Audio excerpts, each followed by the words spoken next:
Hello दोस्तों, तो आज हम बताने वाले हैं कि चालकता क्या होती है और प्रतिरोध क्या होता है और चालकता के कितने प्रकार होते हैं। इससे लास्ट क्लास में हमने बताया था कि चालक क्या होता है और चालक कितने प्रकार के होते हैं। ठीक है, तो जो हमारा क्लास 12 जो चैप्टर है, चैप्टर इस टाइम तो चैप्टर है सेकंड, इसका नाम है इलेक्ट्रोकेमिस्ट्री।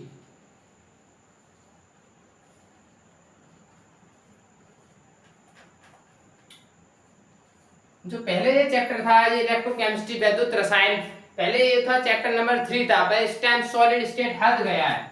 इस टाइम जो सॉलिड स्टेट ठोस अवस्था हट गया है। तो हमने लास्ट क्लास में बात किया था चालक के बारे में और आवेश के बारे में, तो इस टाइम पढ़ेंगे चालकता क्या होती है और प्रतिरोध क्या होता है। तो चालकता को समझने से पहले प्रतिरोध को समझते हैं, क्योंकि लोग कहते हैं कि चालकता क्या होती है, प्रतिरोध का व्युत्क्रम को चालकता कहते हैं। तो ऐसे कुछ लोग कह देते हैं, पर लेकिन इससे हमारे कुछ भी समझ में नहीं आता है कि प्रतिरोध का व्युत्क्रम चालकता होती है और चालकता का व्युत्क्रम प्रतिरोध होता है। तो इससे हमारे कुछ भी समझ में नहीं आता है, तो इसे ध्यान से देखिएगा। सबसे पहले हम पढ़ते हैं प्रतिरोध क्या होता है। प्रतिरोध क्या होता है, रेजिस्टेंस बोलते हैं इसे इंग्लिश में। प्रतिरोध क्या होता है, ध्यान से देखिएगा। ये एक मैंने तार है, ये क्या है, एक तार है। इस तार में मैंने ये एरो दिख रहे हैं आपको। ये जो एरो है इसका मतलब मेरा इसका मतलब ये है कि इसमें मैंने इधर से करंट लगा दिया। क्या लगा दिया, करंट लगा दिया।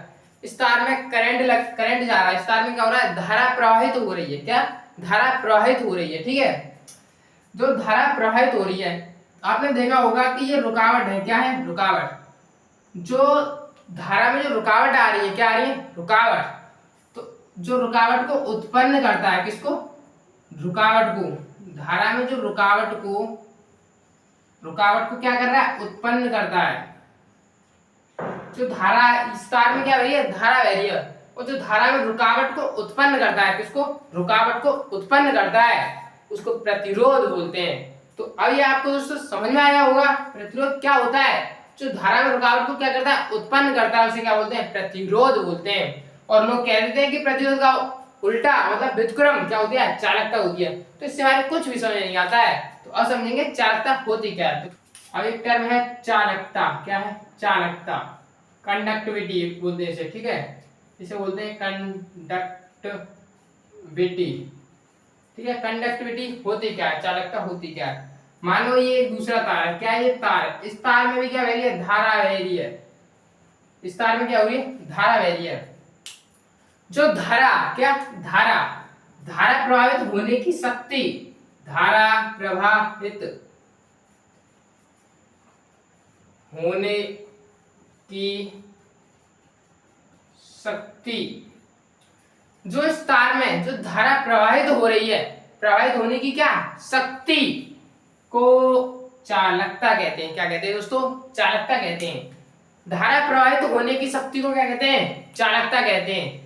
कि जिससे हमें पता चलता है, ये एक तार है, ये एक पदार्थ है जिससे हमें पता चलता है कि किसी पदार्थ में करंट कम आ रहा है या ज्यादा, तो उस गुण को क्या बोलते हैं, चालकता कहते हैं। क्या कहते हैं, चालकता। और प्रतिरोध जो धारा में रुकावटों को उत्पन्न करता है उसे प्रतिरोध बोलते हैं। तो दोस्तों प्रतिरोध को R से प्रदर्शित करते हैं और चालकता को G से प्रदर्शित करते हैं। ठीक है, अब एक बात बताइएगा मुझे, जितना बड़ा तार लूंगा मैं, इसमें देखो छोटा तार है तो रुकावट है कम, और मैं इतना बड़ा तार लूं तो इस जितना बड़ा तार होगा उतनी रुकावट है ज्यादा। तो R प्रोपोर्शनल है किसके, तार की लंबाई के। जितना ज्यादा प्रतिरोध, जितनी तार की लंबाई होगी उतना ज्यादा क्या होगा, प्रतिरोध होगा। यदि अगर मैं छोटा तार लूं, ये इतना बड़ा तार है तो इसकी R कम होगा तो L भी कम होगा। मतलब प्रतिरोध कम है तो इस तार की लंबाई कैसी होगी, कम होगी। तो इसका मतलब R अनुपाती है लंबाई के, किसकी लंबाई के, तार की लंबाई के। तार जितना छोटा होगा उतनी प्रतिरोध उसमें कैसा होगा, कम होगा।